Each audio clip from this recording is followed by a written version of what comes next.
Body আইতা না, অন্তত সাইদুল ভাই লাখান ফেট হওয়া লাগবো। এ দেখি আনিলার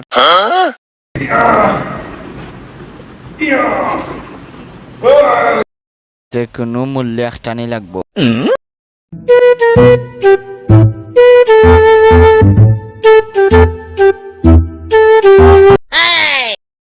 ইগু জিমো আইছে না ওয়ার্কশপ হয়েছে ওয়া সব খানা বাবা তার আজকে ফারজুল্লাহ দেখে দে ও দেখ কিলাম আর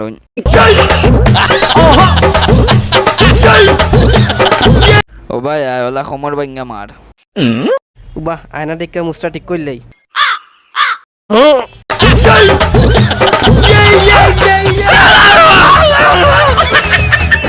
বইটি তো আসো কইছে দৌড়িলার